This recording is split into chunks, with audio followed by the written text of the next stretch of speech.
dami ko. Pagsawaan mo to. Pagsawaan mo yan. Doon kas malayo. Ang dami niya.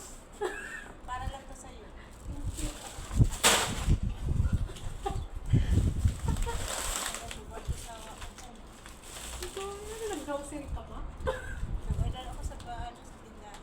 Ay, Yan ang in-order ko para sa'yo lang. hmm? Oo nga. Thank you. Thank you, te. Ayan, hindi ka na malulungkot dyan. May kakainin na habang nanonood. Kumusta ka na? Thank you. Welcome. Ang dami nito. Dalawa-dalawa yan. Sabi ko, tag-isa-isa kami.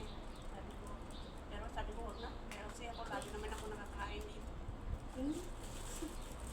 Kaya inisip ko eh, sa'yo na lang lahat. Ay, gano'n. Thank you, te. Kaya Ayan. babawi ako. Babawi ka pa kung kita tayo. Oo. Sa ngayon, huwag ka mo nang babawi. Hindi ako makabawi, nasa taas pa. Oo nga eh, mahirap mababawi eh. Kaya nga. Pero okay lang yun, walang ganun sa akin eh. Thank Ang you. ano tayo dalawa. Thank you. Yun lang naman ang ano eh, ang mahalaga. Thank you ulit. Sige, salamat. Eh, wala ka tapos ka na ng trabaho? Lumabas mo yung mag-asawa eh. Ha? Lumabas yung mag-asawa. Oh? Baka bumalik din. Saan tayo? Laging nag-day. Ako lang umisa dito ngayon. Basta, lagi ko iwan. Pero pagdating naman nun, Ay, oo nga pala.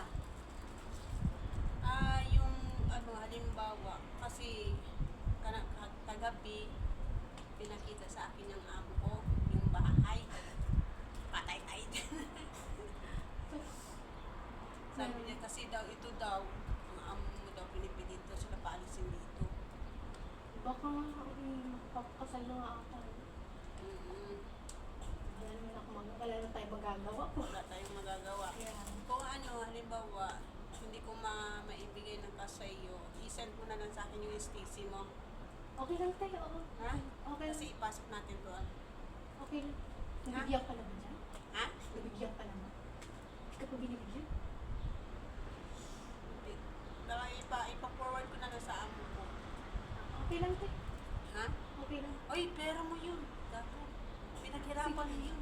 Sige lang. Sige ba? Wala. Sobra-sobra yun ah. Ayun na ba yung bawi mo sa akin? Oo. Malaking halaga yun. Malaking halaga yun. Ayun, binibili ko lang pa yan. Charing. Thank you, Net. Bukas ako, luto ako ng ano. Tulad ng dati.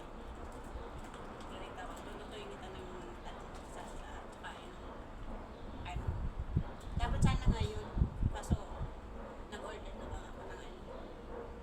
At saka mag-order pa ako ng ano para matikman bago man lang ako maalis dito. Basta bago ko, pag nag-impake na kayo, check mo ko ah. Ha?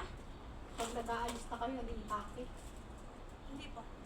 Hindi, pag mag-impake na kayo, Oo. para makapag-load ako ng maaga. Pero nag-iisip pa sila kasi yung pinakita sa akin na bahay, walang mga cabinet ng kusina. At saka walang aircon. Ah, baka matagalan talaga. Baka next Siguro. month. At saka malaki-laking bahay yun. Napakalaki. Anim na kwarto. Laki naman. Ang yaman mo. Pero walang pangbayad sa akin. Kaya, Walang pangbayad. Ang laki-laki magkano. Pero yearly ang ano nila, yearly. yung bayad, Ang bahay. Sabi ko nga sa kanya, sabi ko kunin mo na lang yung lupa doon, magpatayo ka na lang dyan. O yun, bakanting lupa na yun. kaya man, Yan, ang laki-laking bakante dyan. Pwede mo pagtayuan ng tatlo lang naman anak yun. Mm-mm. Sabi, Sabi niya sa akin, wala daw pera. Walang pera. may Pero trabaho. mo yearly 55,000. Ay, kaya yun. Ha? Taon eh, taon. Oo. Kaya nila yun. Tapos walang pangbayad sa akin.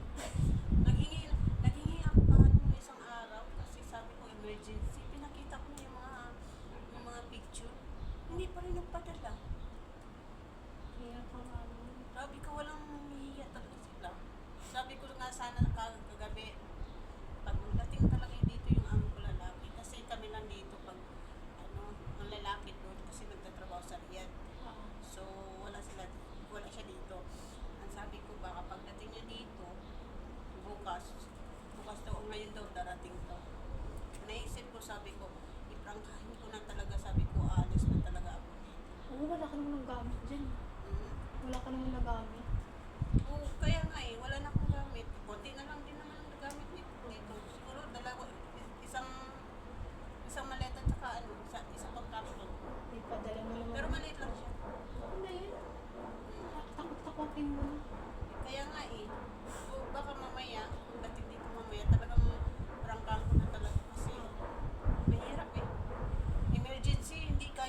sila makapatay sa pasyente ko.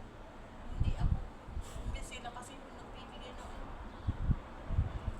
hindi nagbibigay ng sahod. Kahit 3,000 man lang, hindi man lang magpadala ng 3,000. Sabi, walang pera. Tapos mag-promise ko sa akin na sige, bibigyan kita. Pagdating ng panahon na siningit, wala na umimik, hindi na umimik. Hindi na nagsalita. Ay naku, anak na kita. Tapos sabihin pa sa akin, hindi naman nanakawin ang asawa ko yan. Sabi niya sa akin. Sabi ko, galing yan sa bunganga mo ha. Hindi ako nagsabi sa'yo. Nagsabi niya. Visit, nakakadismayo. Minsan nakakatangin ng trabaho. Kaya, Taman ako ng trabaho. takot-takotin mo. Ah, sige na, babay na. Thank you. Cellphone. Nakalimutan mo pa. Bye-bye. Thank you ulit. Yung magsawa kayo dyan. Baka dumating na yung amo ko. Sige, bye-bye. Bye-bye. Thank you.